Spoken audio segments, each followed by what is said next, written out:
Welcome back, everybody, for another day of VCS action here on VCS English. I've assembled the most lovely desk I could find. I have 𝘀𝗶𝗶𝗀𝗀 and 𝘀𝗀cie with me. How are you tonight, 𝘀𝗶𝗶?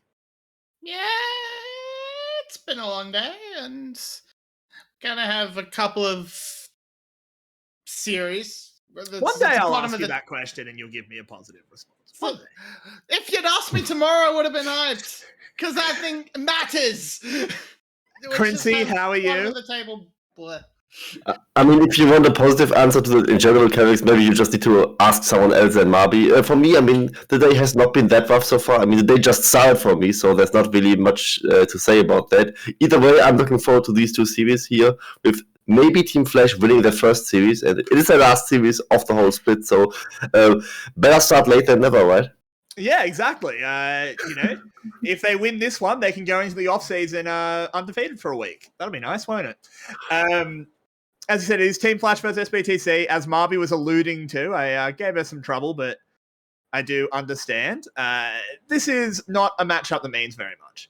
But to see why things maybe don't mean a huge amount, let's bring up the standings real quick, just to give everyone a bit of a crash course. The only two teams that are still live are 𝘂𝗏𝗏𝗀 and BTS. They are competing for that fourth spot. 𝘀𝗀cie, who's your money on? My money is on 𝘀𝗀 by now. I mean, I have been convinced by the Church of 𝘀𝗀, which is, of course, led by you and no one else. And I mean, 𝘂𝗏𝗏𝗀 just have it really rough. I mean, they are down a whole series in match score, and they need to play 𝗀𝗏. To be fair, 𝘀𝗀 plays server, so they likely lose as well. But I mean, come on. 𝘂𝗏𝗏𝗀 isn't just beating 𝗀𝗏, unless 𝗀𝗏 is like getting a decent sum of money on their PayPal account, which I do not assume that will happen. Exactly. 𝘀𝗏𝗏, do you agree? Are you thinking BTS fourth? Yeah, I think realistically, we should expect both these teams to lose on the Sunday, and with 𝘀𝗀𝗀 having that game in hand, series in hand, they should come out on top, and that's exactly how I predict it to happen. I mean, upsets can happen, and we will have to watch out for those. But if things go as expected, 𝘀𝗀𝗀 have found their way into the playoffs. Yeah, I think that's a fair enough statement, but let's pivot back to today. It is, as we said, 𝘀𝗀 taking on 𝘀𝗏𝗀𝗀, two teams that are out of the runnings, but 𝘀𝗀 would love to win this series. Going winless for an entire split is so absolutely brutal. And if we do have a look at the predictions for the three of us, I know that me and 𝘀𝗀𝗀 agree we don't think the 𝘀𝗀 miracle is going to happen. I think we both agree that 𝘀𝗏𝗀𝗀 is going to win. But 𝘀𝗀𝗀, you actually think 𝘀𝗀 can do it?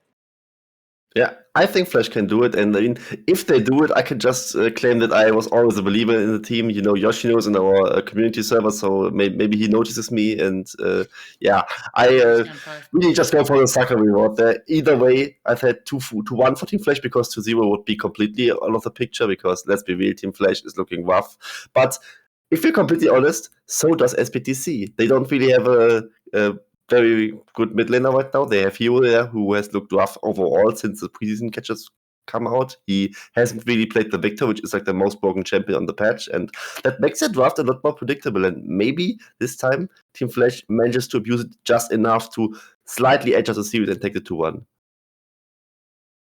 But 𝘀𝗶𝗶, you obviously disagree. You've got it as a 2-0. You are firmly on the side of the chickens. Just stronger team syndrome?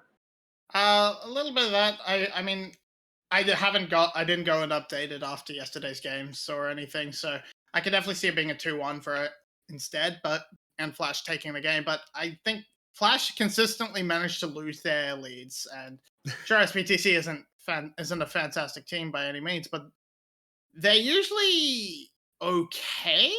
And I think honestly, Celebrity alone, and like the rest of 𝘀𝗏𝗀𝗀, there are decent other players on 𝘀𝗏𝗀𝗀, but I think Celebrity alone could almost beat 𝘀𝗀.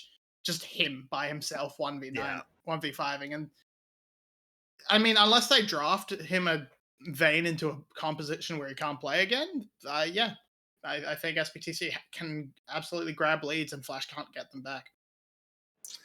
So we did obviously have that notorious Vayne pick yesterday. You were casting those games, 𝘀𝗀𝗀𝗀, or rather, yeah, you were casting them. Oh, you're on desk. My mistake. You were casting on Tuesday. My mistake. Sorry. You were on desk, so you were watching. Where did things go right and where did things go wrong for SBTC? So SBTC's early game yesterday is in their first one, especially. They popped off pretty effectively. They played their skirmishes in the early game extremely well, but then they fell apart because as the competition went on, they were just outranged and outgunned by the victor.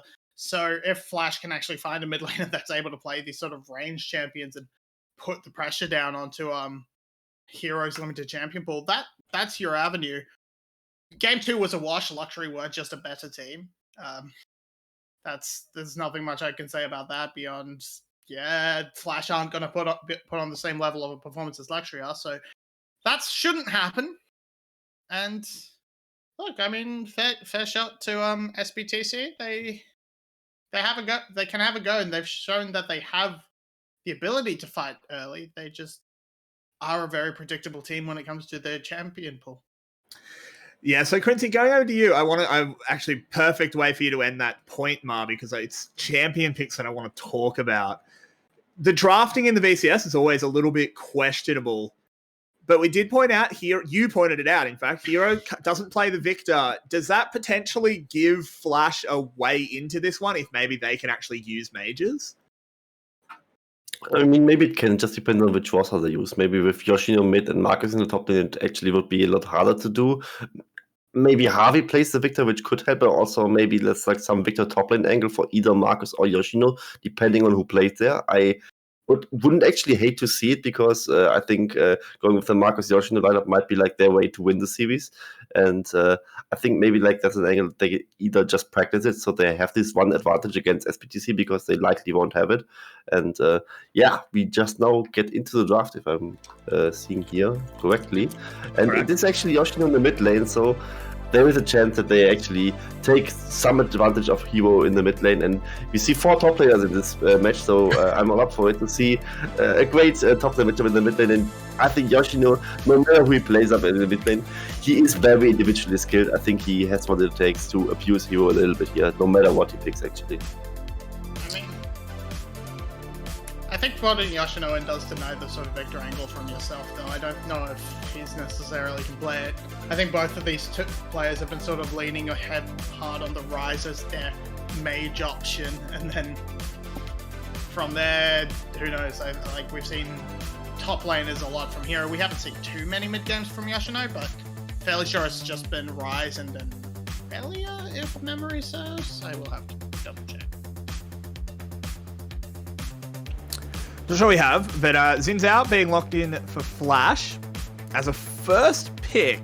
𝘀cie, can you justify that to me? I think it's fine to take the jungle first. I mean, you can't really counterpick the jungle very much, and 𝘂𝘂 is one of the priority junglers on this patch so far. I really don't think that you have to take like 𝘁𝗶𝗃 or Thresh first. I mean, with maybe both teams actually not playing the Victor, which I'm really disappointed about, this might just be the correct option to go for. You could just pick one part of the bot lane, but then also you can like pick the bot lane apart on the red side with the R1, R2 rotation. So it's fine to pick it on like the second rotation you have, where you have your first 2 picks, which is also what they did with the 𝘂𝗃's Thresh bot lane. That is also very strong.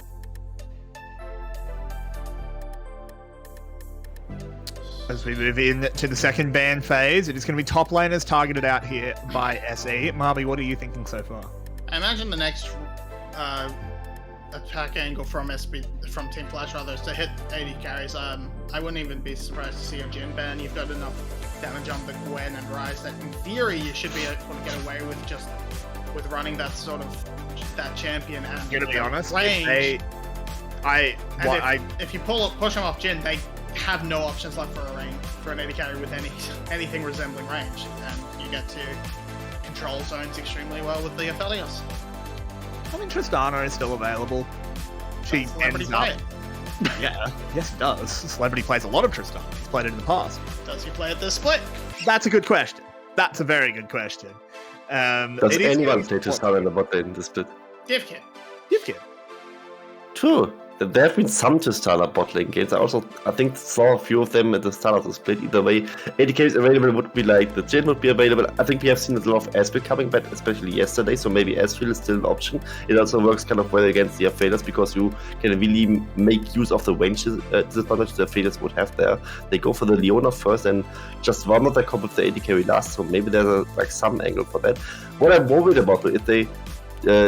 Gwen got through for SPTC, and the good counters against the Gwen, like the Jackson, the Jace out of the picture, also Renekton, who would bully in the early game.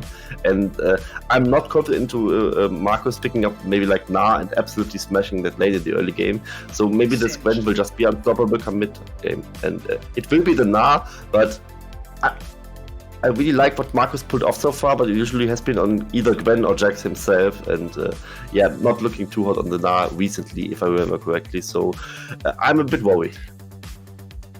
Yeah, and really there are no actual true Gwen counters that ever show up in competitive. The real ones are pushing the weird solo queue picks. Like, you might see a Singed in competitive occasionally, but I don't think we have any dedicated Singed players like an Impact or anything, so...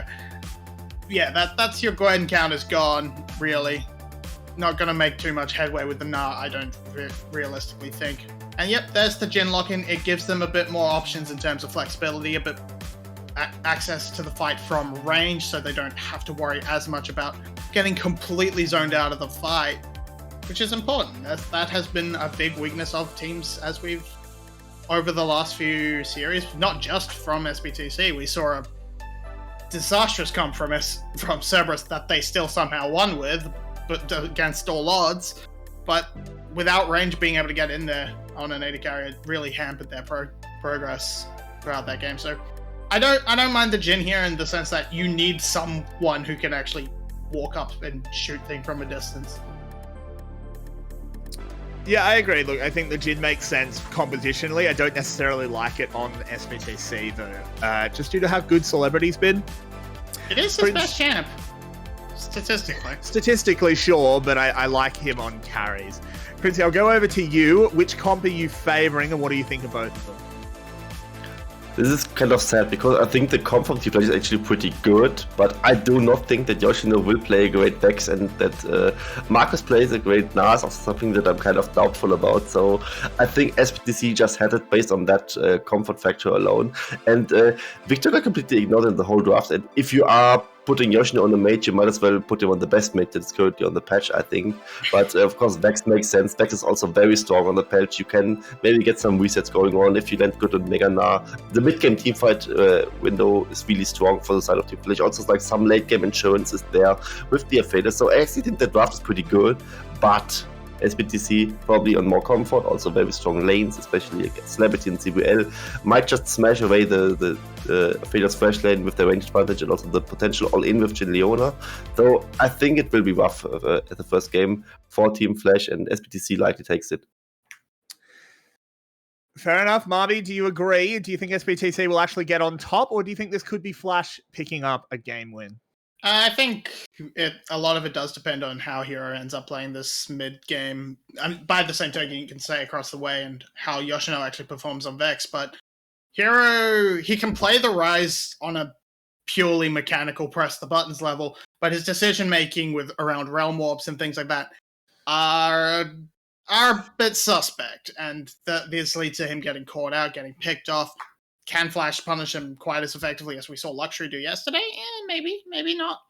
So it comes down to, can Hero clean up his act? Can he just sort of play a bit more of a reserve role and let the Gwen do a lot of the sort of aggression, and you just sort of come in at your side, find your way in to get your flux spread across the team, and your job becomes later, as you move later on, helping to be that burst onto it, that consistent damage down to chunk out of neutral objectives. I think Comfort will be the winner of the day, as 𝘀cie said overall, because I look across at the side of Flash and what they're playing, and I'm like, I don't trust most of these players on most of these champions. Still, look, I think the thing to keep in mind is that at this point, these teams may as well just throw things at the wall and see what sticks, because it doesn't matter. In the end, if Flash win, okay, cool. You didn't go undefeated for a split. doesn't actually earn you anything. And SBTC, cool, you still came sixth even. With that in mind, 𝘀cie, do you think that actually adds volatility, or do you think these teams will do their absolute best and try and go out on a high? I think it actually adds some volatility because SBTC, if we are completely honest, they don't really need to care about the series. And if we are that honest as well, neither does Team Flash, kind of, but you do not want to end on the 0-14 split. This kind of marks your career also, despite the split like being not that of a high stakes split, let's be real. I mean, there's no implications for Worlds or MSI or relegation or anything along those lines. It's just for prize money usually, and the teams missing players don't really get anything, as far as I am told. So I think considering that, yeah, there's like some volatility added to that with them being both out of players, both playing the last split. But on the one hand, Team Flash doesn't want to end 0-14, and also SBTC doesn't want to be that one team that actually dropped the series to them. I think that is also like something that would maybe embarrass them, and I think they still try to a certain degree. Both teams will, but considering it actually doesn't matter too much, I think Team Flash maybe has like a little higher chance just alone. On that, and yeah. I get what happened now. Interesting. They've put the draft back on screen. The champions are correct, but Darius ban. Interesting. Yeah. The bans are obviously incorrect. I'm not sure if that's on our screen. It doesn't need to be. I think they had to remake the draft, and so the bans were just banning whatever the hell they wanted. As you can see, Amumu, Aatrox, Ahri, those are all. They're just going along. They're just banning off the. A's. They're just clicking left to right. Yeah, that's exactly. Sad. An alphabet ban. This is where Akshan is finally relevant. I called on the first day of the VCS winter split, and he hasn't been so far. This is like the only one time he gets mentioned in the draft. Very sad to see, of course. And it is just when there's a redraft. Moving on you hate to see it. Moving on from, redraft silliness, it doesn't really matter. I want to put it to both of you. What do you actually think about this Yoshino mid lane thing? Is it just this split has been an absolute disaster? Who cares? Or do you think Yoshino might actually move to the short lane? I would be surprised if he does. I mean... the thing about VCS is mid lane is a weak role. Mid lane is a weak role. And Yoshino is a talented player. Mid lane is a weak role, but I still think Yoshino could be a fine top laner and could upgrade a number of the teams sort of in that, not quite in the top bracket, but in that sort of next tier down. So it seems interesting to me. Maybe he's decided to say, look, I'm sick of mid laners. I'm going to be one. If so, I hope the off season goes well in terms of practice, because I'm not been too impressed with these mid lane role swaps so far this split. Yeah. Gotta say, he might just do a 2019 𝘀cie, and maybe he just makes like an NFT post, makes all available, and makes it very clear that he is looking for offers for both top lane and mid lane, and maybe like there's like some middle or top tier team that actually wants to have Yoshino as their mid laner, and then he could maybe like form somewhat of a new super team. Is maybe like an exaggeration, because Servo is with Yado, probably won't take him. 𝘀𝗀 wouldn't either, but maybe if he just goes out of Team Flash and just finds a mid lane spot on another team, maybe there's some chance that he actually plays there, because the top lane spots usually are a lot more stacked in the VCS as far as I can tell, and maybe Yoshino just looks for offers, and maybe it actually will make sense next split that he actually gets to play mid lane for full split. But if I'm completely honest, I would assume that he will be a top laner next split.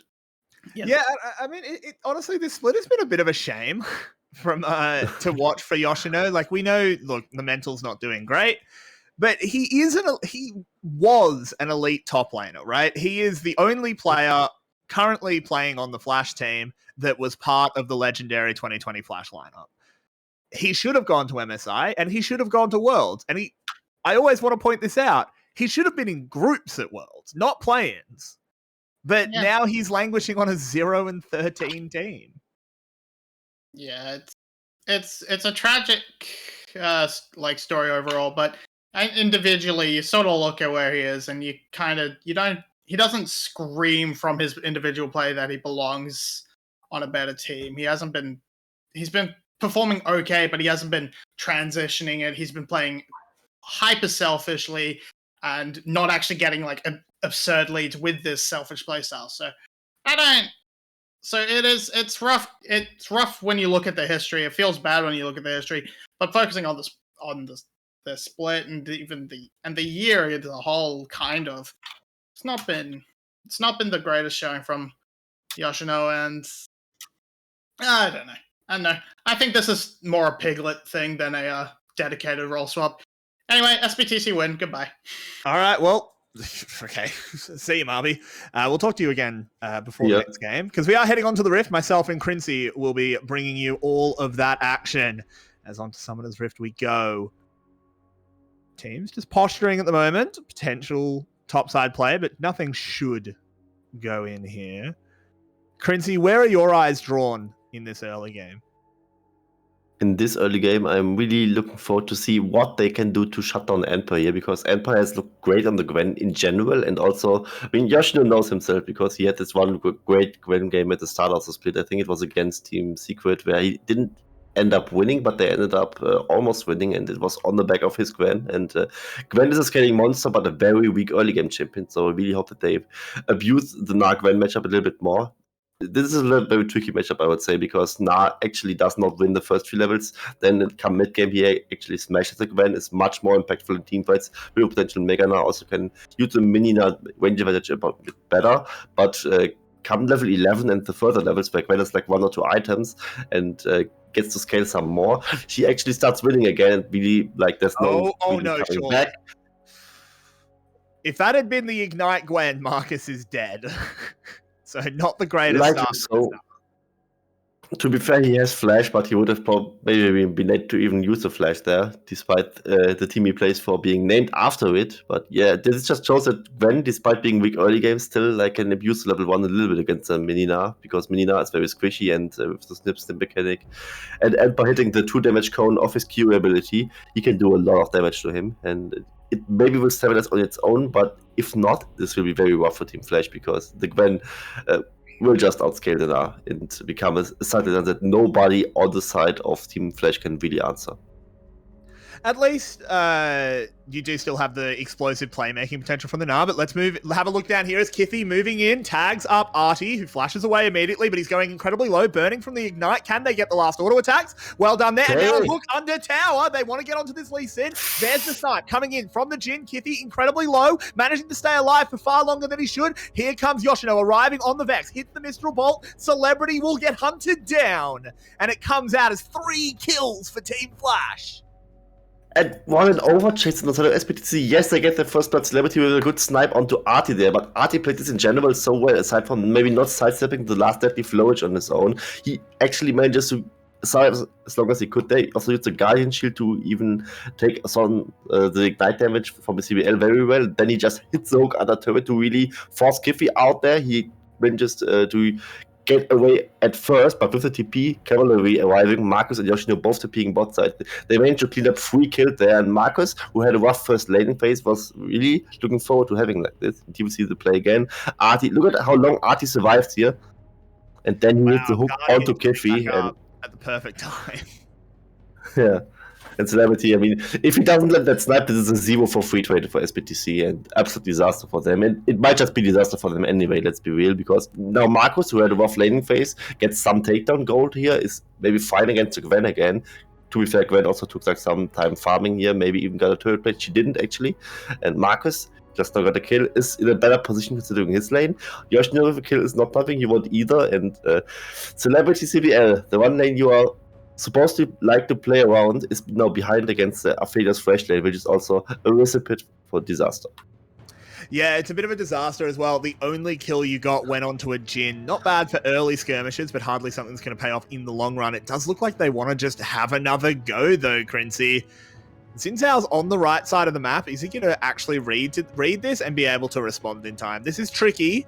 Celebrity, fourth bullet primed. He has to reload now. Oh, hero spotted. This gives everything away as Dante moving in. 𝘀𝗵𝗺's just going to call the play off.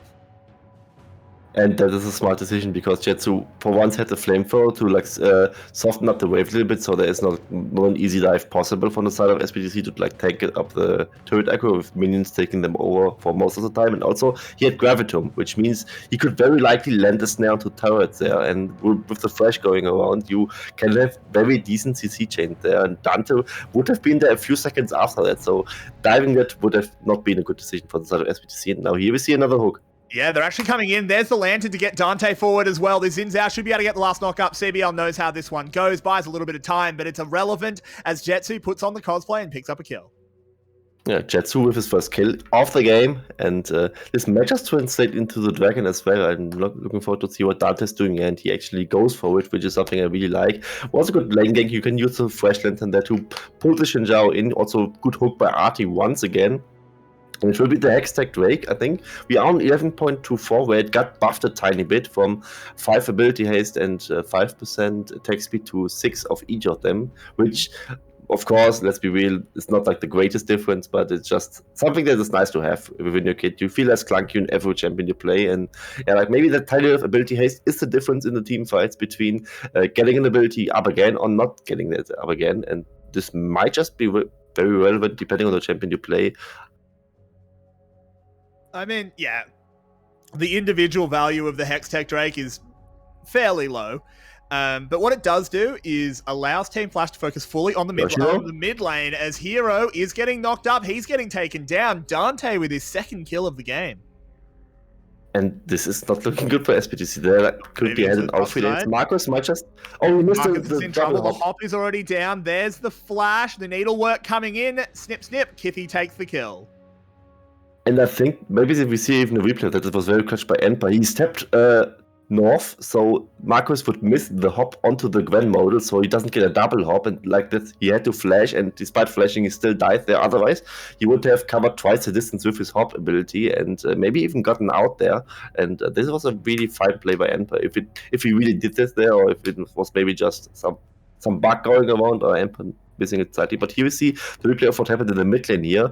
Really good Shadow Surge coming out from 𝘂𝗓. The fear comes out, and Dante, yeah, it's easy for Dante to hit the Wind Become Lightning there. Here we also see the top lane replay.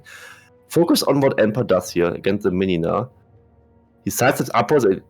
He doesn't get the double hop off. I think maybe Marcus also maybe just placed it badly on his side, but all credit to 𝘀𝗀, I would say. And this just shows, the 1 minute has to go well for the 𝘀𝗀 in the mid to late game is going decently still. Despite that, they are still 1,000 gold down. That bot lane play haunting them. As Marcus will manage to push this lane in, is getting close to his Meganar, so 𝘀𝗀 doesn't want to fight him. But with Rift Herald now on the map, neither AD carry has moved. The supports are on their way. Neither of them are level 6, something we always want to track. CBL, I'd love to see him go towards the mid lane and try and get access to that Solar Flare. Yeah, he should definitely do that. It would be a very impactful teamfight ultimate to have there. But the priority is on the side of Team Flash, so I would assume those to start the Rift Herald, and maybe there's a contest going on. 𝘁𝗍 gets hooked though. He does, but nothing to Team follow. Flash is late on the play. They are just leashing the Herald for them. But it doesn't matter. That was stolen away by Dante. He picks it up with the smite. They have to guard this eye now. There's a Realm Warp to try and get them out. But 𝘂𝗓 with an absolutely amazing fear. Artie throws the hook. The death sentence is given, and it's 𝘁𝗀 to follow up on it. And 𝘀BTC really overstaying their record. They're absolutely does. So you just give away 2 more kills. You had the losing lanes already, and you just go for the Herald steal there. I mean, Dante actually managed to pull it off, despite him actually leashing it at the first for 𝘀BTC. And I called Team Flash late for the play. Maybe they weren't that late for the play after all, because they were really ready there. Arthur at first hitting the hook onto 𝘁𝗍 there, and then the cavalry really arrived for them. Did they even play with 𝘁𝗀 in the team? But I think they did. And if you give 𝘂𝗓 in order to take it on the Vex, he just can use Shadow Surge after Shadow Surge. And this is really good in the AoE team fighting ability. And Marcus might just die here again. He doesn't have Mega, he doesn't have Flash. What the hell did Marcus just do? He actually is going to survive because 𝘁𝗍 missed wow. That's just, 𝘁𝗍 missed a Q. If he hits that, Marcus is dead. Marcus should have died. But, I mean, I just don't understand why 𝘂𝗍 were tanking the Herald where they were. That's such a strange place to have it. It was Dante with an excellently timed W into E to steal it, and then it just all goes wrong with that fear. 4-man fear. That's insane. fear. Yep. And the fear out of the 𝗀𝗀𝗀𝗀 circle. So the Rise, I mean, even if you could get the 𝗀𝗀𝗀𝗀 off, he wouldn't have brought all his friends to safety there. So 𝘀cie𝗰𝗶 was really clutching this team with that fear, and also like, I mean, Vex is a reset champion. You get one takedown, you usually get more of them. Also, huge AOE damage ability there, and yeah, you fight against the Vex there, against the Megana. It's not an easy corridor to fight with Herald being the way it is, and the pit shape like this with the walls. And yeah, Team Flash off to a very great start, and now I'm kind of sad that I didn't put more confidence in the draft, because the draft is really good, as I said, and so far they are playing it out pretty well. Yeah, honestly, they really are. I also want to give shout-outs to 𝘀𝗍cie, who has been perfect on this Thresh so far, hitting every important hook, at least that I've seen. Hit 2 in that fight, I believe, even though obviously the star of the show was 𝘀cie𝗰𝗋. Looking down at the bottom lane, it's a very slight CS lead for Celebrity, but oh boy, that is a hefty 𝘀𝗻𝗄, 𝘀𝗀. It definitely is, and he's probably like going shopping very soon, because he must be so far ahead of Celebrity, who already completed the 𝘁𝗆 on his side. He's just sitting on competence so far. Will likely complete the shield bow, and this drag is not something that the SBTC should contest. There's also the funny weapons on Unofficial with the wet and white gun for him with 𝘁𝗏𝗏 and 𝘁𝗏𝗏. So he really just is a sustained monster at the moment. You cannot really engage into him even as a middle champion, because he will just heal off of you, and like this. It is Team Flash taking the second dragon. Will be Infernal Rift as well, so maybe like there's like some small angle that Team Flash actually snowballs away the game here. They have 3k gold ahead, 2 drakes ahead right now. They can still place the Rift Herald, and there's plating money still up for them. And SBTC, aside from a little bit of 𝘁𝗀𝗀 doing great so far, who hasn't really died and is doing well in the farming department, is a little bit falling apart. I mean, I don't even think it's a little bit. I think they're really falling apart as Dante moves in on the bot side. The teleports are all being called in as the rest of SBTC arrive. 𝘁𝗀𝗀𝗀 immediately flayed back. They need to find a way out of this one, as the Jhin ult is going to rain in on top of them. 𝘀cie𝗰𝗋 using his ult to buy a little bit of space, but it is just going to be the kill picked up there. The final bullet landing in onto 𝘀𝗍𝗀, but here comes 𝘁𝗍𝗄 from the other side. The Realm Warp is going to bring in one, but that Lee Sin truly blind as he just dies for nothing. And actually a far from clean fight from Team Flash, but it doesn't really matter that much. They gave away 1 kill, 𝘀𝗍𝗀 dying there. I think he died to Celebrity's Jhin shot there of the curtain call. And why do we even fight between tier 1 and tier 2 turret there when you have the Rift Herald shot? You could just play it freely from the front and just get the platings anyway. I think they saw more than they actually needed to see there. Maybe they're also fine with it, because SBTC getting 1 kill onto the support still blew 2 teleports for that, so whether it's worth or not is like doubtful still. And yeah, Rift Herald placement not ideal from the side of Team Flash. Curtain Call also a very good angle to fight there. Team Flash kind of has to run here, but also cannot really run, because you're just running into 𝘁𝗍𝗄𝗀 here, who can just flank you, and they are just making it too easy for SBTC to have like a little bit of a comeback there. I mean, despite winning, yeah, it's such a shame. It's such a great game. I was harsh. I just want to, like, I agree. It's a shame to see Flash make that mistake. I just want to point out, I was very harsh to 𝘁𝗍𝗄𝗀 on the cast. Not unjustifiably, but that was actually a very nice kick. It's just a shame that he was in a 1v3. It doesn't matter how good your kick is when you are outnumbered. But it shows the mechanics are there. This is a young jungler. That's something we want to see, though, of course, every Vietnamese jungler is kind of sick on Lee Sin, because they all want to be SOFM. And who wouldn't want to be SOFM? After all, I can't say I blame them. Mythics are beginning to be completed on the side of Team Flash. Immortal shield bow for 𝘀𝗻𝗀𝗀. Are you a believer like your way, or do you think Gale Force is better? It depends, honestly, on the situation you're in. I mean, if there's someone diving you, like Lee Sin or Leona would, likely also the Gwen, let's be real, the shield bow is a pretty great option, I would say, because you can just sustain so much. You basically have like a mini version of the red and white gun, as long as you have the white gun. So I am actually very confident in the shield bow being good here, because there is like some dive potential onto the failures. The Gale Force sometimes makes sense to just have a lot more offensive tool, even with the offensive dash forward with the Gale Force. That sometimes happens to finish off a killer there, or just having 1 extra spread of mobility. But you're all playing affiliates with Fresh right now, so you already have your peeling option with that, and you don't really need it. That's a lot of damage going into onto 𝘁𝗍𝗄𝗀. The blue ult there. Dante coming in from the side. Flashes immediately in. Well played. Perfect bit of Xin Zhao. And here comes Yoshino. Flashes for the personal space. Manages to do it. In goes the Xin Zhao. Picking up another one. Dante goes low. But the reset goes onto the Jhin. Does he want to follow it? I don't think so. They'll call it off at a 2-for-1. And I like them calling it off because I think with usual VCS, actually I would have expected them kind of to even go in there because you hit the ability, you have to go in, kind of Lee Sindel, but on Vex, well, sort of Yoshino, but it is Celebrity. With a tower close to him, he also still would have the flash, also could get a 4th shot off because he was down on the 3rd one, considering his legs, and it is still 2-for-1. You lose Dante the skirmish, but also take the turret there. It's still very fine for Team Flash, and so far I'm somewhat impressed by them, actually, that they are playing it relatively cleanly, considering what we expect. This does not look like a 0-13 team at all. No, it doesn't. It starts off with a good hook from Artie. Again, this Thresh being pretty insanely good. 𝘁𝗍 kind of wasted the kick. Yeah, he kind of did, and he comes to Yoshino engage, which is like very sick. He uses Shadow Surge and then he flashes into it, so he gets the fear onto all 3 of them in the middle. I think he barely misses Celebrity. I think if he hits Celebrity there, this is an easy 3 kills on the side of Team Flash, and maybe Dante even survives it because there's not much damage coming out in return of the side of the SBTC. But I mean, it was still a good play. 2-for-1 plus turret is something that you can definitely be happy with from Team Flash. Also, Infernal Drake coming up in 10 seconds. They are so far ahead right now. And I wonder if SBTC now looks for a fighter, if they just give it up, because I really think they should give this one up and fight on the soul and maybe like have their death match on that one and still get like at least 5 minutes more to scale, because in this mid game, Team Flash is so strong just based on the combat, also based on the leads they have. It's 5,500 gold, 2 Drakes. You have a Mega Na coming up for Marcus, also he is on it right now as I see the Na being available, and yeah, please do not fight at SBTC, and wisely so, they chose against it. Also, we get a little bit of a Season 11 spice here to sort of add to the analysis, because obviously the second Rift Herald is much worse than the Drake in this scenario. There's no question there, but when you throw in an objective bounty that we can't see exactly what it is, but it's presumably pretty hefty, we'll come back to it as in goes Yoshino. 𝘁𝗶𝗹𝗀 asks the question, can Yoshino play Vex? 𝘀𝗀cie, I think I can tell her yes.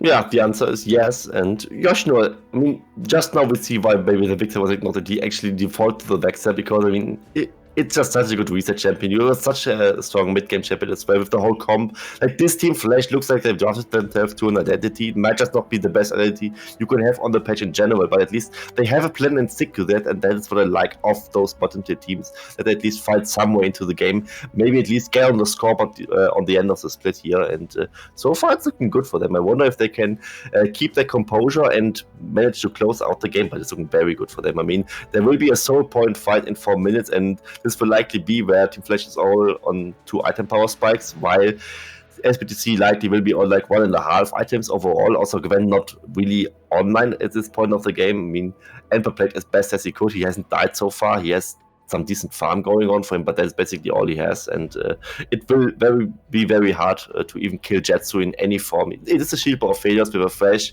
that can just peel him out with the lantern, with the flay, with the hook, with everything he has. Maybe even put a box around him just to make sure he survives this team fight. And as long as 𝘁𝗀 can hit something, it will be nigh impossible for SBTC to have a comeback in these fights. Also, Yoshino on the Vex, he's unkillable so far. I mean, he just looks for an opening, and with SBTC likely even having to face check into Team Flash, with them having better vision control and better map control overall, it will be very, very hard to find a comeback here.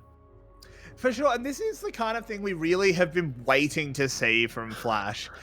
This, as you said before, this doesn't look like a 0-13 team. Yes, there have been cracks. There have been overextensions. That play in the bottom lane didn't need to happen. They perhaps got a little bit lucky around the first Rift Herald. Maybe it was more an SE misplay rather than an incredible Flash play. On the macro level, Yoshino's micro was incredible. But this is improvement, and that's from our bottom tier teams. We just want to see improvement. This gives me hope that Flash, you can keep 3 or 4 of these players going into spring.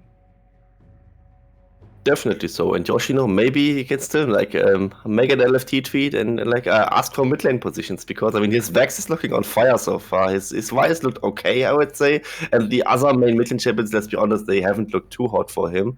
But I mean, this performance just gives me some hope for him that he will find a good position next time, wherever that may be. And Team Flash looking very good so far, 6k gold ahead. Gotta say though, if one fight goes horribly wrong for Team Flash, which might just happen for a bottom tier team, they are still a bottom tier team for a reason.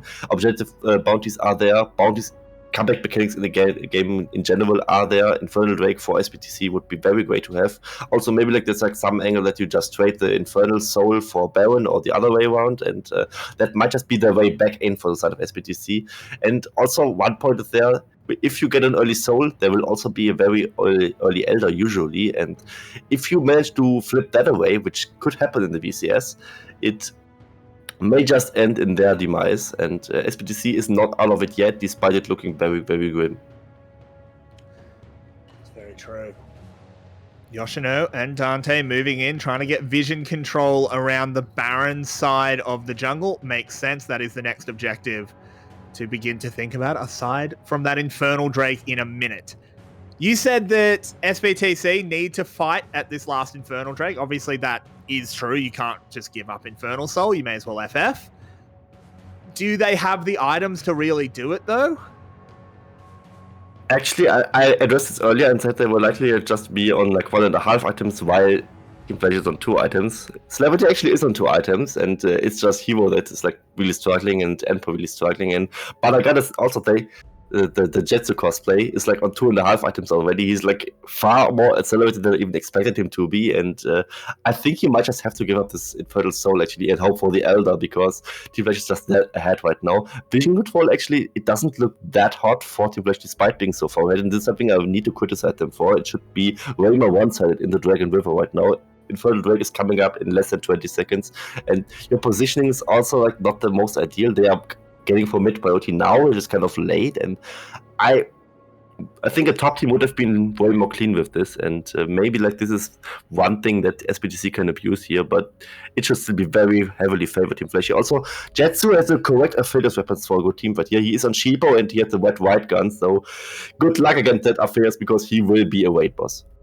This, as you said, the positioning and the vision is not great. This actually does give an angle for 𝘀𝗀 to steal it. There's the Jhin ultimate going up, and they're just going to take the fight before the dragon goes too low. Oh my word, Marcus, that is an absolutely massive Nara. Infernal Soul has been secured. The Hallowed Mist is in the middle of the team, but Gwen is immune to absolutely nothing, as she is taken down by 𝘀𝗀. Popping off in this one, we have a sneaky Lee Sin. He'll back, but he can't see the rest of his team as they have gone to the Spirit Realm beyond. Flash pick up Infernal Soul, Flash pick up 4 kills, and they're about to pick up a Baron. Absolute disaster coming out for SBTC. They tried to fight, they had like a decent angle, literally with the curtain call coming out for a 𝘀𝗀𝗀𝗀, but they just get absolutely wombo combo there by Yoshino on the Vex, and also Marcus following up with the Megana. Dante also wins the smite fight there. I think 𝘀𝗀𝗀 also was like more busy staying alive than really contesting the dragon there, and 𝘀𝗀𝗀 can like just now get zoned out of the Baron pit. I hope so, because I have seen some crazy steals, and 𝘀𝗀𝗀𝗀 will also just die here, so it will be a 5-4-0 Infernal Soul and the Baron. You can't have anything more on the side of Team Flash. I mean, all there is really just to finish the game. Yeah, pretty much. This is about as good as it gets. And look at that now. What a now. I mean, beautifully. Stops the Jhin literally with the CC alone. Also, like, Death is a very good CC, so he just kills him there. I mean, he's also like, it's a mid-game Nah that has picked up some takedowns of this early bot lane skirmish, and yeah, there's like nothing 𝘀𝗀𝗀𝗀 can do there. He had his flash. I mean, maybe you could flash as soon as you see Marcus like even having a jump animation, and maybe you survive there. But gotta say, even if you survive there on 𝘀𝗀𝗀𝗀, you burn your flash, and the teamfight looks pretty doomed either way, let's be real, because Jhin cannot really turn the fight around with the damage he has on the 2 item spike he had there. Also, not a real good front line to really shoot for, and Team Flash just needs to basically close out this game. I wonder, though, what would happen if this early bot lane disaster skirmish doesn't come out for the side of SBTC, because SBTC is still overall the favorite in the series, I would say, even if Flash takes this game cleanly now. And I wonder what there's left in store on the side of Team Flash, because this game is looking pretty great, but we want to see more than one game of this. Exactly. We've gotten our hopes up before about Flash. Looking at you, 𝘀𝗀𝗀𝗀. It is going to take more than one game to convince me, but this has been an incredibly impressive showing. They lose a bot lane tower. Who cares? They're trading it for the inner. They're going to bear down onto the inhibitor. And I really just don't think there's an answer for SE in this game. 𝘀𝗀𝗀𝗀𝗀 hitting a hook that isn't going to go over the wall to follow it up. probably wise there, as they're just sieging onto the inhibitor, and I think SE, they're already thinking about Game 2. They probably should. I mean, inhibitor just goes in the top lane. Also, the bot lane inhibitor is somehow open. I haven't seen them ever taking the bot lane tier 3 on the side of Team Flash, but what does it really matter? There's still a whole minute left of the Baron buff, and I really want Team Flash to keep pressing the issue because you don't want to have any comeback on the side of SBTC. Yes, they don't even scale better on the side of SBTC overall, or maybe just a little bit with the Grand pick, but you don't just want to give them any time to breathe here. You just want to keep pressing the issue. You are ahead right now. You should absolutely punish it. It's 11,000 gold Infernal Soul and the Baron, and the Infernal Soul is permanent. The rest of the buffs are not. Very true. Ooh, Aphelios ult goes out, but the Vigil sees naught. 𝘀𝗶𝗶𝗀 going in. This is last chance saloon as the tower falls. Leona ult hits onto 𝘬𝗿𝗏, but it's only onto 𝘬𝗏𝗏, who flashes away from the Jhin ult. On the other side, 𝘀𝗏𝗃 has been zoned out, tagged up by Dante, who goes over with the audacious charge, and audacious is definitely the word I'd use as he gets the big boot away. Removed from that one, 𝘀𝗃𝗃 is on the run, but Dante does not let anyone escape this Inferno. It is just going to be the inhibitor taken, and 3 inhibs down. That may as well just blow your Nexus up. Yeah, I would call it a mini Nexus if you take down 3 inhibitors. It's just so much more valuable than 2 of them. I mean, the third inhibitor actually has 4 times the value of the other 2, because you get 6 super minion waves instead of just having the usual 2 you'd otherwise. So yeah, it's just 4 additional waves instead of 1 additional wave. And yeah, now SBTC will just have to clear the base all time, and Elder's coming up in 2 minutes, which will be very, very free for the side of Team Flash. And I don't think the SBTC is even in range to contest it. I mean, even if they would contest it, they would likely lose the base in the meantime, and I really like to Team Flash press the issue. They also, I want to highlight Dante a little bit, maybe we see a replay of it. He just found 𝘀𝗃𝗃, who was trying to get a flank kick in, and Dante just 1v1'd him and said, like, you shall not pass. I want to fight you, and I will kick you in the head if you try anything. And yeah, 𝘀𝗃𝗃 didn't really get to shine in this fight, and it was like maybe a last-ditch effort on the side of SBTC. The Sword Flare also was only hitting onto 𝘬𝗏𝗏, and with that, there was like nothing to take from them. And now Team Flash, maybe they don't even go for the Elder and just stare at them in their base together with their 6 super minion waves and just watch as SBTC will crumble here.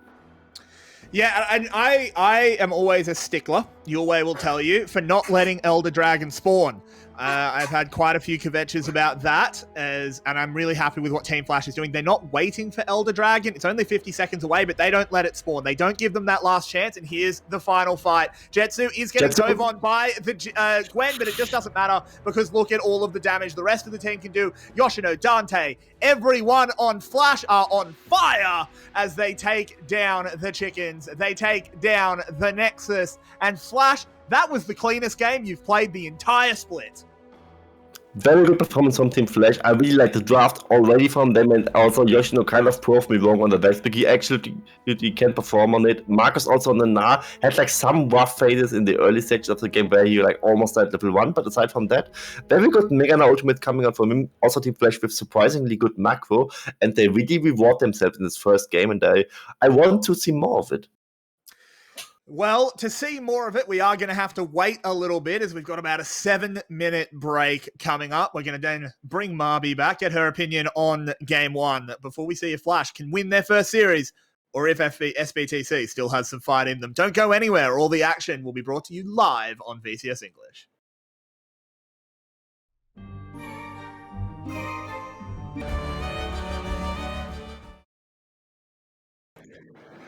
Welcome back, and that was a very, very impressive performance out of Team Flash, not looking like a winless team. Welcome back to the VCS English Analyst Desk, as we have 𝘁𝗶𝗏𝗀𝗀 back. And what was your take after that Game 1?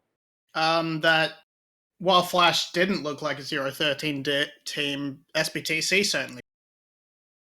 But we'll start with the positives. Yoshino played a very good Vex. It was a lot better than I was expecting, and there was actually fairly clean macro coming out, linking up with Dante quite well and going around the map and making lots of plays.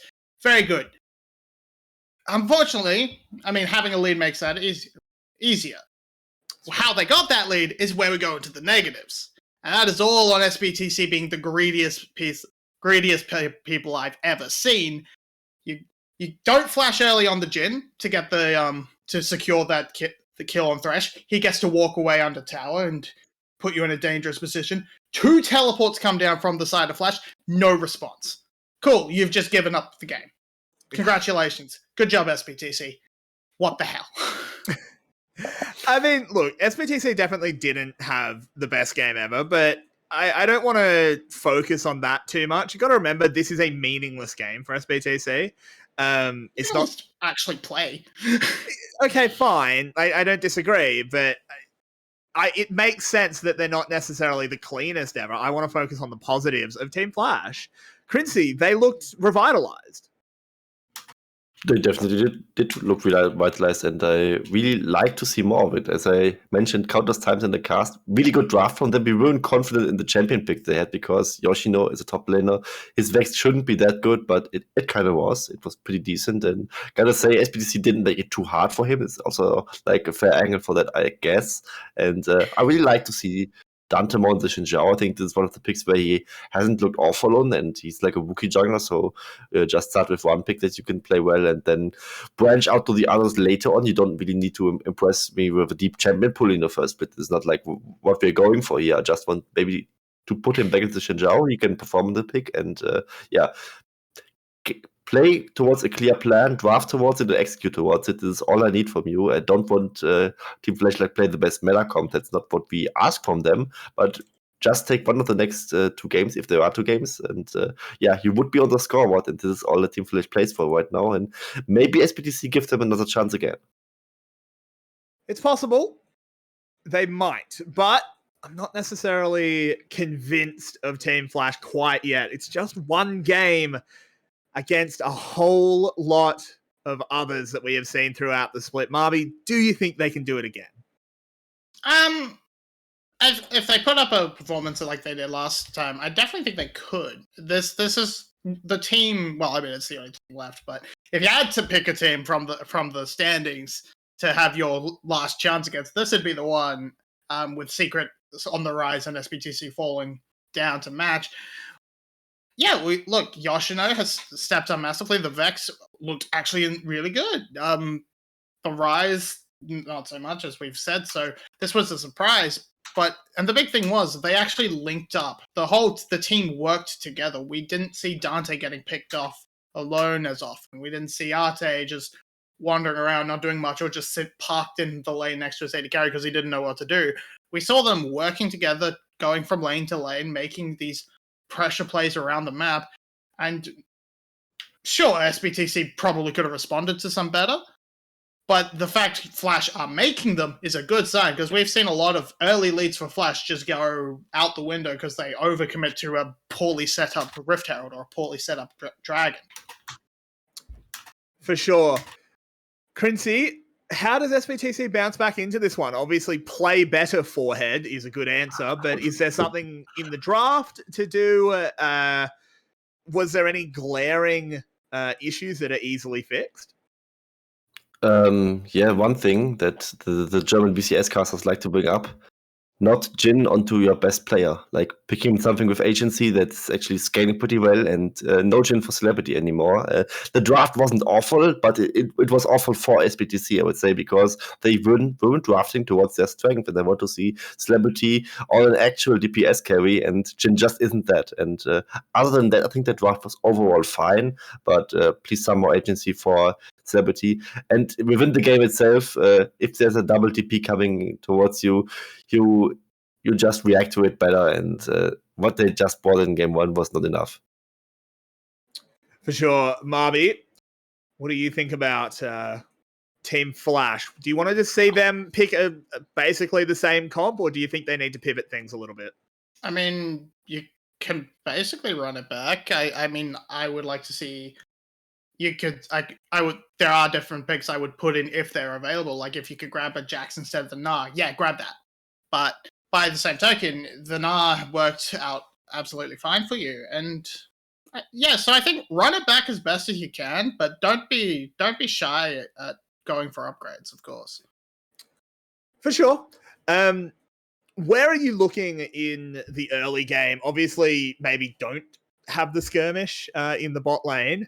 But do you think they still need to play around the bot lane, playing around celebrity get ahead, 𝘀𝗶𝗶? Assuming they don't stick him on Jhin again.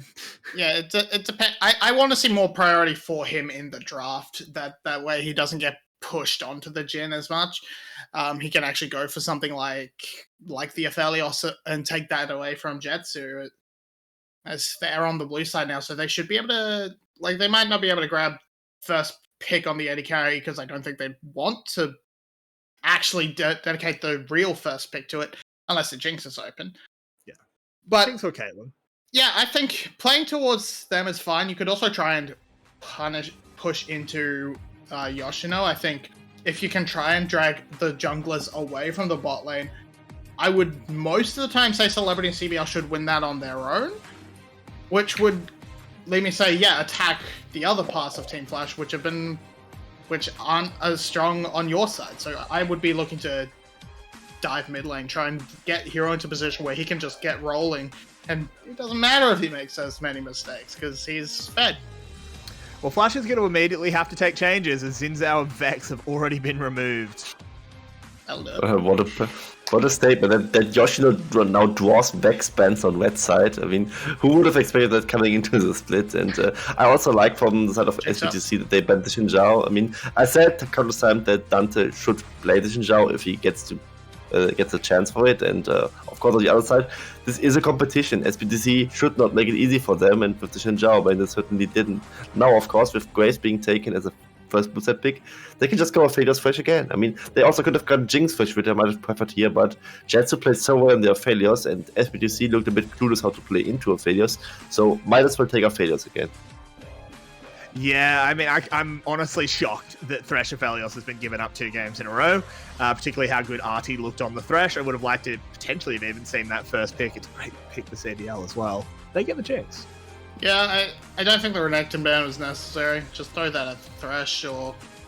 yeah, throw it at the Thresh, I'd say, over 𝘀𝗻𝗺𝗀𝗺𝗀s. But you pick up the Jinx, you can respond to that, you can pick up... There are a few options you could go into that do well into this. Braum, for example, can do a lot of work against an 𝘀𝗻𝗺𝗀s, and gives you a decent amount of protection for your Jinx. I don't think that's necessarily the best option, of course, but... yeah, saving the support pick until you've seen a bit more of the rest of the comp is also a fantastic option if you're going to pick up something that's plug and play like Jarvan. Yeah, extremely plug and play at the moment as we do finish out the first round of picks, assuming this Gwen does get locked in. 𝘀𝗀ci, what are you thinking so far? I don't think they should look at Gwen because this will be a Graves top lane, and I'm not too sure of the matchup if it would be a good idea here, but they disagree with me and think that Gwen might be a good idea. The Graves will go top lane, very, very likely, because we already see the Jarvan, and I mean, if it's fine, then pick it. I have seen Gwens absolutely demolish Graves in the melee department, even because there's like a very good scaling on side of Gwen, as always, and this happened in the late game either way. I think it's very rough for the Gwen to play on the first few levels, but maybe she's actually fine there with the Hallowed Mist, with the W, which makes her immune to a lot of things, and this might just be the way in to even have the Gwen in a somewhat stable lane even. And what I want to see now is, of course, there's the support focus, because you already have 𝘀𝗻𝗺𝗀𝗀s fresh, you want to take away the clear options for the Jinx, and those seem to be Braum and 𝘀𝗀𝗋ℎ for them. You give away something like Jinx Lulu now, though, and which I think could be strong for the SBTC to get really Celebrity on fire here. You just need to basically make sure that you do not get hooked in the laning phase, and then you would be set up greatly for the mid to late game here. And now, of course, jungle focus on the side of SBTC would be maybe to get... I mean, the easy picks are out. I mean, Jarvan is taken away, Xin Zhao banned, Lee Sin banned as well. I really wonder what Dante comes up now with, and I don't want to see him on Viego again because he looked dreadful on it. And I'm a little bit out of ideas. I think, yeah, the Trundle might be like the best pick he has left for him, but it's Trundle into not that many tanks, so it is more of a band-aid fix pick than like the pick to play right now. Yeah, but there's not really anything they can go for that'll save them, and if they lock in the Victor as well, it's another immobile carry that the pillar can do a lot of work around. No ability to reposition, especially if you're locking the Lulu. Sure, you get a little bit of a speed boost, but that's not enough to overcome the slow. Overall, it's a decent put together comp, but you still don't really have an answer for that Trundle pillar. So that it's still a very effective tool that can do a lot for Dante in the other game. You have Victor beating everyone up in the melee form, but I wonder what Yoshino picks last now, because, I mean, Vex is out of the picture. You would have to counterpick mid last, and Yoshino and Orianna, I mean, that's like the most stable mid laner pick, and I am doubtful of Yoshino, but Yoshino just now proved me wrong, so maybe he just is a good Orianna player as well. If he is, then all credits to him. I'm again not seeing the comfort for him here. I see the comfort more on the side of Marcus and the bot lane this time.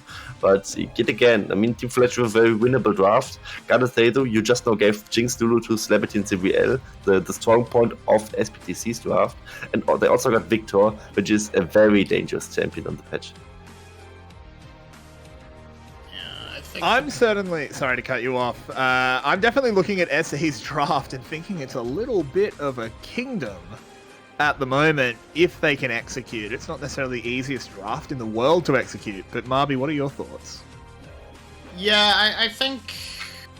Well, what do I think? I think there are definitely avenues for Flash to punish the immobility that comes out of the Victor and the 𝘀𝑥, but as it comes into it, it's not going to be a situation where you're being outranged in the mid lane. Victor can just drop his ult, drop an E, and then walk away, and he's pretty much he's done a decent contribution. It's so without being punished, and like I want to see how Hero can do it. Victor isn't the hardest champion to play, so and maybe if he's got a bit of tenure on him, he might have had to play a bit of Victor back in the day in the top lane anyway. So I think SPTC have come together with a really good draft, but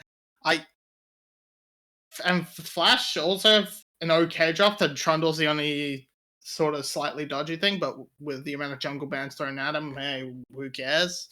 I can't blame you. I think SPTC have to make sure Flash don't get off to an early lead like they did last time, so play better forehead, and then you make sure your Flash key is bound. They may share a name, but the Flash doesn't work for the enemy team. Celebrity. It's true. It's true. Celebrity does need to actually use the Flash in this game. 𝘀𝗀𝗃, what are you thinking so far? As I just said, Team 𝘀ecie doesn't have a bad draft, but they have like the Trundle in a slightly suboptimal condition, and also both top lanes in the mid lane not feeling their ideal pick. So either Yoshino or the Orianna is not really convincing me. Also, it's like the last pick counter pick, and you pick Orianna into Victor, which is like okay, but doesn't really absolutely smash the Victor in laning phase or anything. It's not really like something that is like a hard counter. So I would have loved to see something like Aurelia. Aurelia themselves, of course, banned on the side of Team 𝘀ecie. And there's like nothing really. There isn't really any hard counter for Victor anyway, and Orianna is like not a champion where I'm like a top laner would be a great Orianna player. That's not really convincing me. But as I said earlier, he also played the Vex really well. And 𝘁𝑚 on the Victor, I mean, it's also a top laner on standard mid lane mage pick.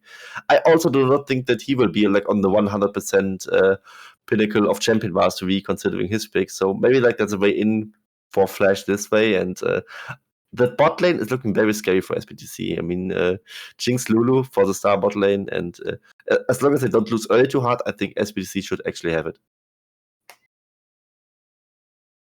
Interesting. So you are calling a game 3, which, you know, I wouldn't say no. More time to cast with 𝘀𝗀𝗃, always good. It is. I mean, Team Flash, I think they had a good draft in game 1, but I don't necessarily think they were carried by their draft. I think it did come down to play. 𝘁𝗶𝗶, do you think this draft from SE has patched the holes that we saw in game 1? No, because I don't think the holes are necessarily fixed by what they've picked now. If they still play greedy with their summoners, they will still suffer the same fate. If Hero keeps mispositioning, they will still suffer the same fate. Even more so because you can't do anything with a Realm Warp. Yeah, I don't think that the holes in the play weren't like, oh, they are bad on this champion. They are just fundamentals that go across every champion. So it just needs to be a step up across the board from SPTC, and I would expect that because playing like that in multiple games is absurd at this level. So yeah, my head says I should lean SBTC winning this game, but I can't trust them anymore. I don't want to trust them anymore. But that means I have to trust Flash, which, you know, Sarah's choice. Sucks. It sort of does, but you know, after game one, they've got a little bit of excitement in me. As once again, remade draft. Are we just? There you go, Spoots. I feel like what's happening, because I think at the moment they are playing on the live server, because the tournament realm, Riot is messing with the tournament realm at the moment, it makes sense. It's the perfect time for them to do it. No one is meant to be playing, but VCS being VCS. Oh, are we pro drafting? No. I mean, I hope not. I hope we're not pro drafting. I think we are actually just going through the spectator delay, which is why we are waiting a little bit. They have to go through that 3-minute spectator delay. This one's not VETV or Garena's fault, guys. I know we flame them in chat sometimes, but not tonight. It's not fair. Only get them when they actually do something wrong. But it gives more time for my lovely analyst to talk about where their eyes are drawn in this game. Ironically, it's drawn to the mid lane for me, because even though Victor Orianna is just the teensiest bit away from Victor Azir, which, you know, /𝘁𝗁𝗃𝗀 Azir, which everybody loves. It is going to be somewhere where I think these are the two points on the team where they're most exploitable, because they're role swaps. Plus, they're immobile carries. They can be targeted quite easily by their junglers. They have a bit of extra setup. It's easier for Yoshino to set up for Dante than it is for Hero to set up for 𝘁𝗍𝗃, but this is something that I think these players can be exploited. They should be attacked, but I think we're just going to see bot lane parties again, because, hey, you've got 2 hyper carries down there, you might as well. 𝘁𝗁𝗃, where are you looking? I'm also looking towards the mid lane. I mean, there's like some 2 top laners fighting it up there, and I wonder who is more on comfort there. And aside from that, also like the bot lane a little bit, because I keep saying that 𝘀𝗵𝗆 and 𝘁𝗶𝗃 are like expected to carry here, but in game 1, if we're completely honest, they both just got gapped. I mean, 𝘊𝗿 was the better support, 𝘁𝗔 was the better AD carry in that game, and yeah, if your star players are failing, you are in for some trouble on the side of SBTC, and with the game not mattering that much, maybe they do not really care too much either way, and Hero is also now on off comfort, so maybe it looks more rough for SBTC as we initially thought. And also, 𝘁𝗍𝗃 is the rookie support coming in. They could play Penguin, they chose against it, so maybe SBTC is just having a little bit of fun here. Yeah, it's possible. This draft is pretty fun to play, though, I think. If my solo queue teams could draft like that, maybe I'd actually win some games. As you know, Victor, he's pretty good. Jinx, she's pretty good. And even 𝘁𝗃𝗃 can't screw up Jarvan. No, it's their game against 𝘀𝗀𝗃 where they popped off in the early game. I'm fairly sure it was off the back of 𝘁𝗃𝗃's Jarvan for the most part, running that early game. So yeah, look, 𝘁𝗃𝗃's Jarvan, it's been one of his better champs for going off memory. So look, yeah, I think it's fairly good. On the other hand, though, the patch did get an update today, so Marcus, he's got an extra 100 base health. This is the game changer. Exciting. Yeah, absolutely. Just fantastic things everybody should be aware of. None of the actual champions that received substantial buffs are being picked, but yeah, I mean, it's early. It's very early for them to be adapting to 11.24. We will cut them some slack on this one, and I still think they've come out with good drafts. But as we head on to Summoner's Rift, we will say goodbye to 𝘁𝗶𝗶. I just want to confirm, who did you pick winning this game? I need one word. SBTC. All right, fair enough. It'll be myself and 𝘁𝗁𝗃 bringing you all the action here on Summoner's Rift. We'll talk to 𝘁𝗶𝗶 again either after this game or before the 3rd, depending on how it goes as the action begins once more, 𝘁𝗁𝗃. Yeah, action begins once more. SBTC and Team Flash are now ready to load into the Rift. This time, Marcus on the Gwen, and he chose to go for the TP Ignite Summoner spell choice, so he will have a lot more dueling power in the direct matchup against the Graves, and he might need it, as I said before. I mean, the Graves can just maybe bully the Gwen out, abuse the little range advantage he has. It is not that much, but it can definitely do the trick there. And 𝘀𝗀𝗀𝗀, maybe the best performer on SBTC in the first game, so really looking maybe towards him as well, that maybe he pulls it back on track for the side of SBTC, because bot lane looked rough in the game before, and Hero also again out of comfort is now on first strike Victor, and I keep saying how broken Victor is. Maybe Hero can make him a little bit more, look more balanced. It is possible. Sorry, I just had to respond to a message there. But Marcus, bearing down on 𝘀𝗀𝗀𝗀, has got a little bit of damage, but of course, Graves doesn't really care. This is very aggressive for Marcus. He's done this 2 games in a row, as that's a lot of damage. And this time it is the Ignite Gwen. Of course, they are. Yeah, I mean, the player is flipped as well. Yeah, the players flipped. I mean, he didn't do it twice in a row. Gwen did it twice in a row. It just got done to him by 𝘀𝗀𝗀𝗀, so 𝘀𝗀𝗀𝗀 should know how this works, and it's just snip, snip, and Gwen gets the trade win there. Graves not really doing that well in the level 1 here. I think he will win out, in just like in the Naga matchup, in the levels 2 to 5, he would probably be a lot better to like have an advantage there.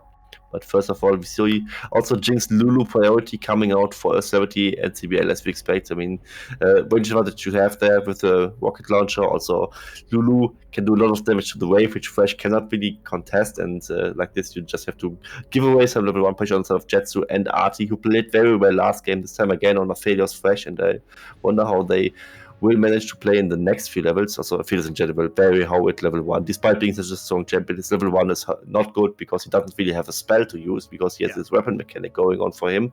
So he has to accept that his level 1 is very weak. And here we see in the top lane, Ignite already burned by Marcus, and 𝘀𝗀𝗀𝗀 just gets to survive, and this might not be a great thing for him. Although if 𝘀𝗀𝗀𝗀 oversteps a little bit, he just dies. He has to be careful, because Dante's on his way. Can't get in close enough for any flash pillar shenanigans though, and the Graves will just get to reset. Yeah, the wave just gets to reset, and with this set, I mean, Gwen just stays around for a little bit longer, so Marcus maybe doing some trickery with the minion wave here. And, potentially. I think he might. I think he is just going to make it crash, try and force 𝘀𝗀𝗀𝗀 to TP. Yeah. It's a big wave. 𝘀𝗀𝗀𝗀 is seemingly not going to teleport though, so just going to accept a little bit of farm loss and save that spell for a potential trip to the bot lane.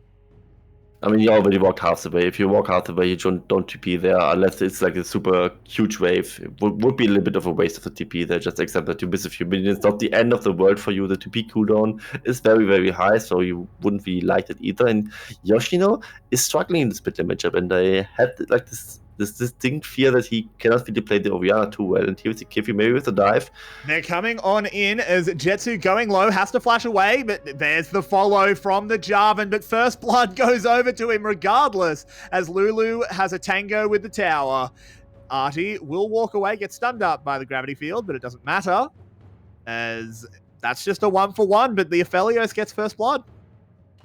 Aphelios gets first blood, and 𝘁𝗀𝗀𝗀𝗀 did this as best as he could. I mean, he had landed a triple flay there. Was dive plus TP coming out for Trundle here, and that is a completed recall there by 𝘁𝗀𝗀𝗀𝗀, as this is a lot of trouble for the SBTC bot lane. Dante's picked up one. Hero has no mana. He is just going to troll them down. We do a little trolling, and we pick up double kill. Bite his head off, come on. I mean, this is actually really good. He's going to try and give the kill to the Aphelios. They, in the end, decide they can't.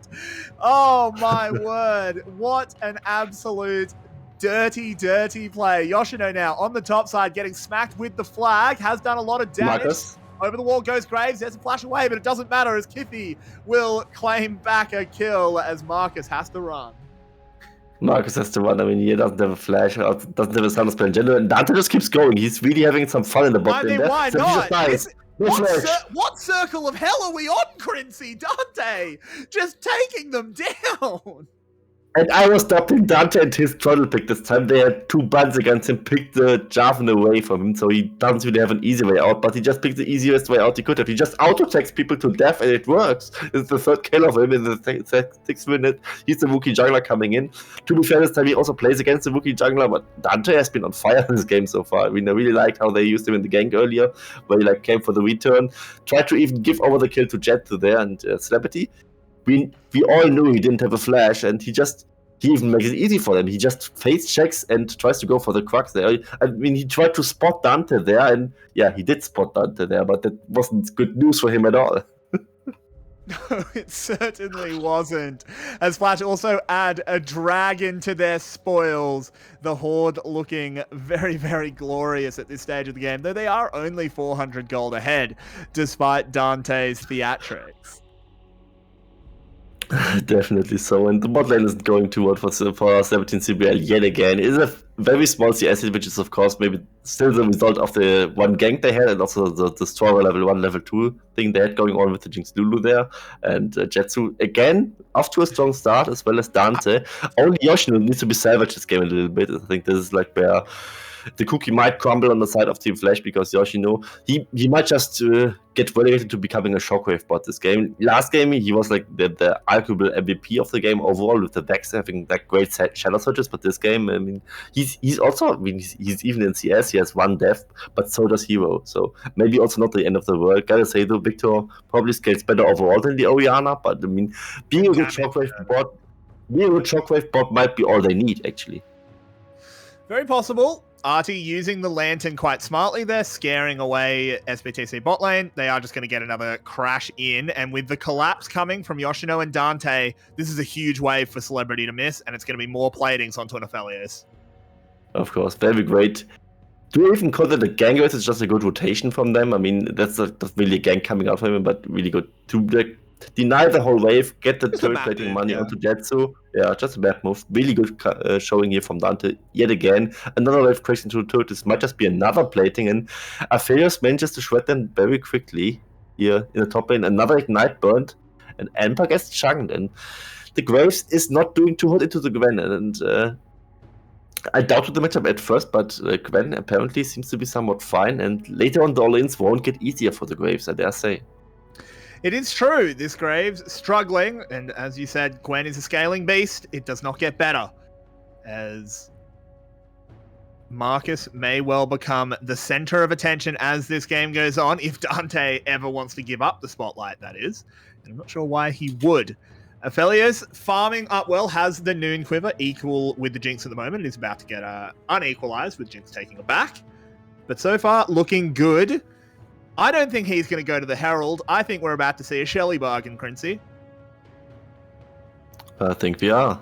And it's the rotation just coming out earlier on the side of Team Flash yet again. And yeah, Bo3 is not really interested in it. 𝘰𝗏𝗏 also, of course, can do something here. Maybe I also need to face check into 𝘰𝗏𝗏's death sentence here again. And this might just be exactly what happens. Yeah. Yep, good. The shockwave used. They just want to lock down 𝘀𝗏𝗏, who can't flag and drag away. Uses the Cataclysm to lock 𝘰𝗏𝗏 in. Hero will come in, trade 1 back onto 𝘂𝗀. 𝘰𝗏𝗏 very low, has his shield. He's just trying to entertain the Rift Herald so it doesn't reset. And it's a very well-executed play there by Flash. And not a great executed play by 𝘀𝗏𝗏 there, because 𝘀𝗏𝗏 fail flashed. So speaking of not being able to flag and drag, I mean, if you at least flash correctly, it would be fine. As I think I hear Marv be laughing in the background of your mic picking it up. That was not laughter. That was screaming from hell, as Dante is here in the game. And yeah, I always like when Victor gets takedown there, but it's 2-for-1 trade plus the Herald instead of the Flash. And 𝘀𝗏𝗏 in this game again, they look absolutely clueless. I mean, yeah, just wants to another death. I mean, perfect hook. 𝘰𝗏𝗏 low-key ridiculous 2 Thresh games so far.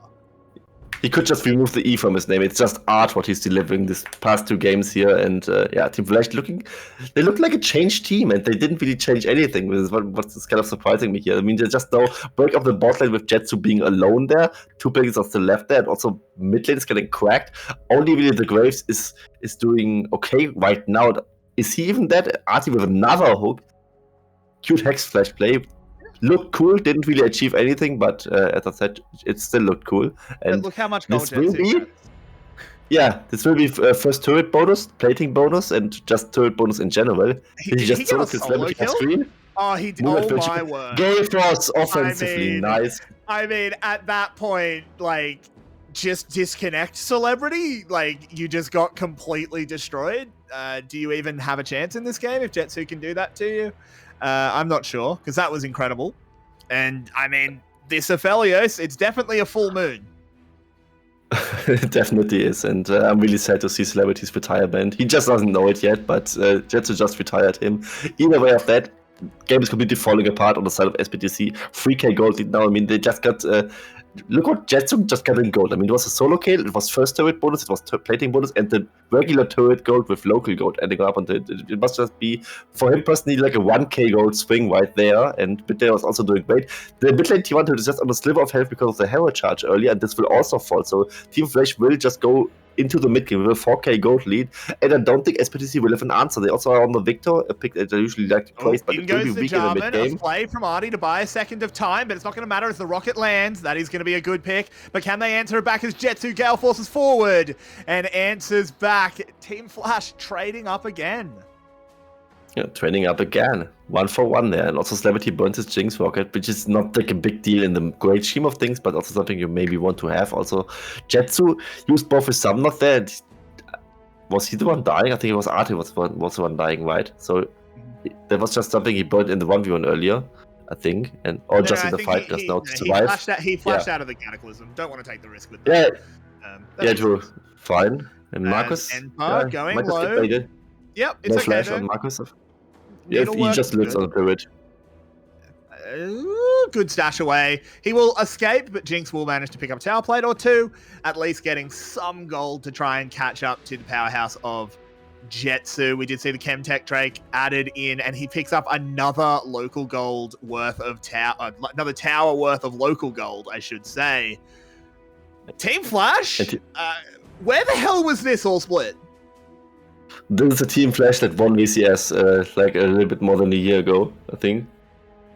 Either way of that, tier 2 turret taken down as well. I mean, there's still so much local gold. And I like in the mid lane how they are just even intentionally funneled the local gold towards 𝘁𝗀, so he gets even farther accelerated here. And Marcus might be in trouble. I mean, you're not getting out of there. You don't have ultimate, no ignite, no flash, nothing to do there. But this is somewhat forgivable, I would say, because he doesn't really give a shutdown. Tier 2 to the mid lane falling as well, and SPTC is falling apart. I don't know what to say. I mean, 2 Drakes down, almost 5,000 gold before 14 minutes, and Team Flash just needs to show that they can close out games. This is all we really need to see from them. Unofficial just now missing, and this is basically all it for them. Yeah, I mean, okay, Marcus, he dies, but who cares? He bought so much time that they pick up the inner tower, more gold going on to the people that matter for Team Flash. And unfortunately, the tick timing didn't work out there for SE, and CBL got the kill. So that Gwen kill, who cares? I think Celebrity cares because he really wanted that kill to get like a some gold of him. He's on a moon quiver and circus against her face. There's the shockwave. 𝘁𝗀, he's wiggling his arms, and it'll be Yoshino that picks up the kill. Yeah, this is very rough. I mean, Team Flash are just flattening SE. They've hit them with a truck. Completely. And Yoshino was the one I called struggling earlier. Now he has 3 kills to it. He looks completely fine again. I mean, he's like down some CS against a Victor, which shouldn't happen, but whatever. I mean, it's one wave. Victor also far from accelerated. He has 2 takedowns. He should be like around the 200 passive stack mark for 𝘀𝗀𝗀𝗀's evolution, which is like maybe like this small slimmer of hope for the side of SPTC that Victor gets going somewhat, because Celebrity surely isn't in the next few minutes. Or maybe he would be if he gets like 1 reset in the fight, but he needs more than 1 item for that, I think, in the later stage of the game. Look at the bot lane difference in the item gear, by the way. It's just all collector components is the difference between Celebrity and 𝘀𝗀𝗀𝗀, and I actually think the collector pickup that likes to get tackled on a lot by analysts is very, very fine here. You play against potentially 5 squishies there with 𝗀𝗏 going not so tanky build, Yoshino, or maybe getting caught. Good flash. He just immediately gets out you're of there. snowballing. You should absolutely go collector. 𝘀𝗰's just dead. There's 2 teleports coming in. The pillar is up.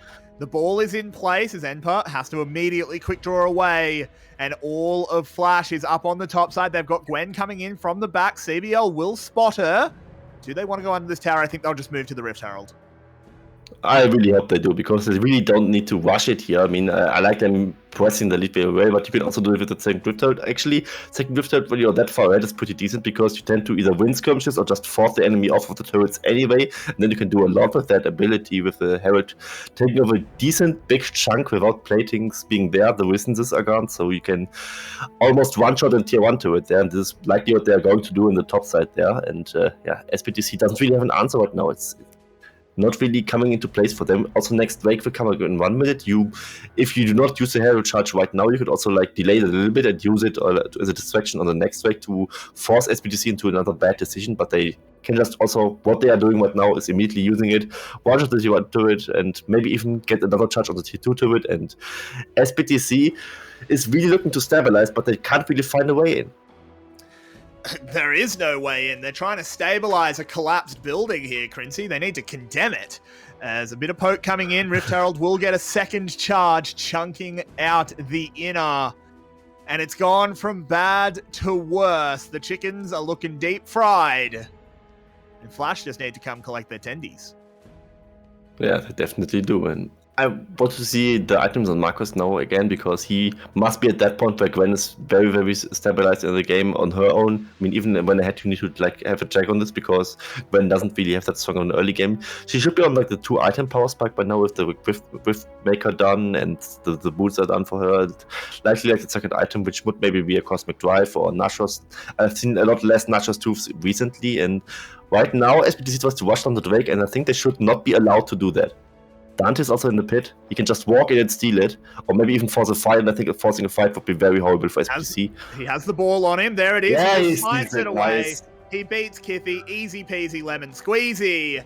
Marcus coming down on them despite the numbers advantage. SE know that. Oh, Arte! The artist is here. That is some perfect fresh mechanics. They move in, get Gravity World, get Chaos Stormed. 𝘁𝗀 just doesn't want to stop. His team finally convince him to turn around. Don't go in 1v4, but everything is going Flash's way. Almost everything. 𝘀𝑠BTC was kind of lucky there, because 𝘂𝑚𝑖𝑛O absolutely whiffed his shockwave there. Hit absolutely nobody there. He pressed the button a bit too early, or didn't really time it well with the snapback of the ball. Something like this must have been going on there. And, it is a rite of passage. It's a rite of passage for VCS mid laners to have a couple of sombreros. We have excellent cultural crossover with our Latin American friends. I mean, he was sitting at the right place there with the Tribush, but he was just like 2 full seconds too late. And it was just a zoning shockwave, I would call it. And yeah, I was a little bit doubtful of 𝘂𝑚𝑖𝑛's Orianna performance. It wasn't too great, I would say, but not too terrible either. I mean, he's getting carried by his team a little bit. Also, like, symptomatic of that, he's going for the Ionian boots and not for penetration boots. So, like, have the really decent big old pop with the shockwave. But I mean, if you're out hitting the shockwaves anyway, might as well have a low cooldown on it, right? And, yeah, exactly. Yeah. Try again. You can also just use a lot of the shielding abilities from Orianna to have like the movement speed buffs going on, the damage sheets in general just as well, to like even support 𝘁𝗀 a little bit here, who might just collapse on coming in, 𝘁𝗀, he just flashes away immediately, doesn't want to deal with 𝘀𝗀 bearing down on him, will pick up the kill onto the 𝗂𝗏. Everything looks very dire here. 𝘀𝗀 hero is dealing a lot of damage. This Victor is still online. 𝘁𝗀, mate, as he takes the rocket, it was all a bait! It was a bait, 𝘀𝗀, as they turn it around, they pick it up onto Jinx. 𝘁𝗀 is the smartest player I've ever seen. He wasn't trolling, as in comes Marcus onto the backside, wants to pick up a kill onto 𝘂𝗶𝗹. He's about 10 HP off, as now they move on forward. The Orianna has gone down. 𝘀𝗀 is going to be the next target, picked up there by 𝘁𝗀. Marcus has to get on the run. Hero, very scary, but Dante, the devil, does not feel fear as they come on forward. Into the brush they go. 𝘁𝗀 just needs to find the range, wiggles the arms with that red Q, gets both of them, and look how big the moon is shining tonight. Kneel down to our failures. He's just too strong right now. I mean, you can just chase another onslaught bonus movement speed he had there, and it was all about. Initially, it looked like really off for 𝘁𝗀 because he had to flash out of the cataclysm, but it was like a target you could engage on.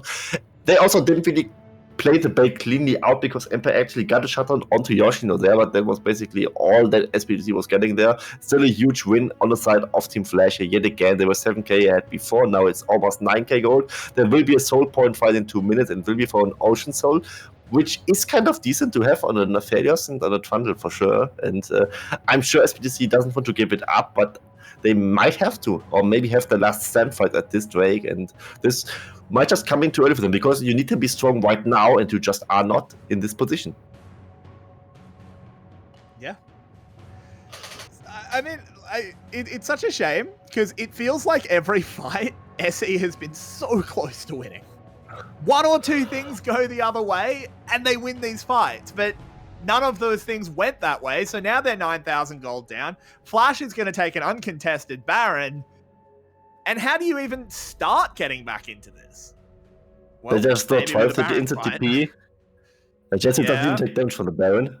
Baron has been taken. 𝘀𝗰𝗋, as you said, he's full health, whiffs the Moonlight Vigil. Those have not been great so far. Needs to keep a better eye out. But the kills come rolling in. 3 have already been picked up. 𝘀𝗰𝗋 does fall, but it doesn't matter, as it's just a bit of a dummy spit by the Graves to try and ruin a KDA. They get cleaned off the map. And 𝘀𝗀𝗋, what is there even to say?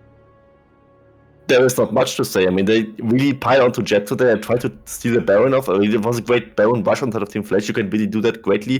With Unofficial that has his turrets placement also. That he had the flamethrower and I think several of them, so he can just heal up. He was maybe taking too much of the backwards of the Baron there, but he doesn't really fall low, because at the end of the day, it was basically fine for him. And yeah, leaves everything onto 𝘀𝗀𝗋 there. Actually managed to kill him, but lose all 5 members in the cleanup there, because also 𝘬𝗏 yet again with another good lantern to get, I think, Dante out there, who have like some sort of disengage there. And Team Flash is just playing with their food to some extent. It is weird to say that, because Team Flash has been the food all season. For sure. Let's see how this one played out. It was a hook and a shockwave to get it started, as everything's being dumped on Yoshino. Everything done on Yoshino. Yoshino was the one saved by 𝘬𝗏 here. We see Yoshino can also cut it out and just return the damage on his stand.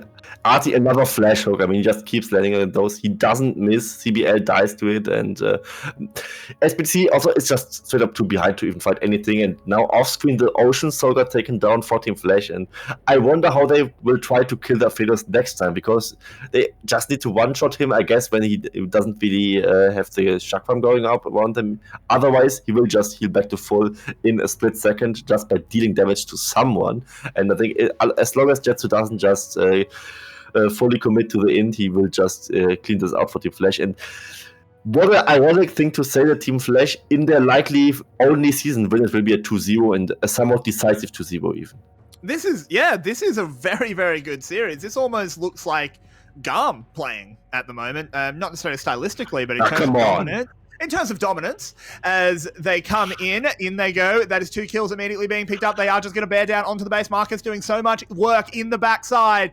And you can beat Flash 12 times. You can beat Flash 13 times. But no one beats Flash 14 times in a row, as they will take down this Nexus tower. They will take down the Nexus. And it's not an undefeated split. Flash with the last hurrah.